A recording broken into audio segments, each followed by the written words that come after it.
So, on today's edition of Don't Do This, it has been brought to my attention, thanks Adam, that officers of the Manchester Police Force have had to respond to several incidents in which certain representatives of humanity's future have been, yes you are reading that correctly, hanging off motorway bridges. These budding adults, or just one of them, but more on that later, say that they are taking part in a Snapchat challenge, the aim of which is to post pictures of yourself leaning over bridges. Remember what I said when I talked about Tide Pods? So here's a lesson. If you want people to do something stupid, just call it a challenge.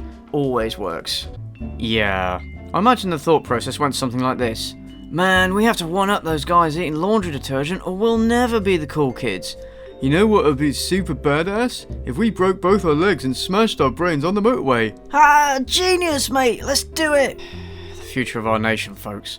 I would hate to be a police officer who has to explain to the parents of these teens that their kid died of their own idiocy and need for attention, or even worse, to the grieving families of any driver taken out by low-flying morons. That's why this is worse than the Tide Pod challenge, because if any of these people do fall, they might kill passing motorists, or at the very least scare the shit out of them. But let's assume for a second that what these bridge danglers are doing is not incredibly stupid, dangerous to themselves and others, a trivialisation of suicidal people, or a complete and utter waste of the police force's valuable time and resources, because it is all of those things. Let's give these kids the benefit of the doubt. Maybe they're onto something.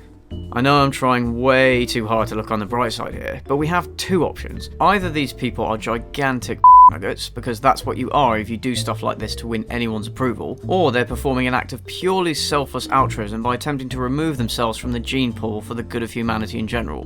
Nah, they're probably just nuggets.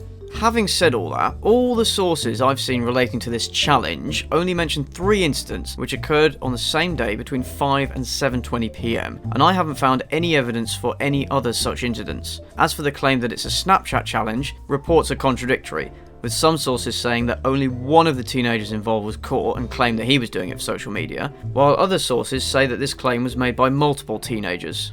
That's hardly enough to call this a challenge or a craze. It seems like these kids came up with the challenge on their own, and the media does what it always does by exaggerating every little example of social media idiocy, and picking on Snapchat because it's popular and makes for great clickbaity headlines. And I should know because that's literally what I'm doing in these videos. So in conclusion, it seems like we shouldn't make too much of this.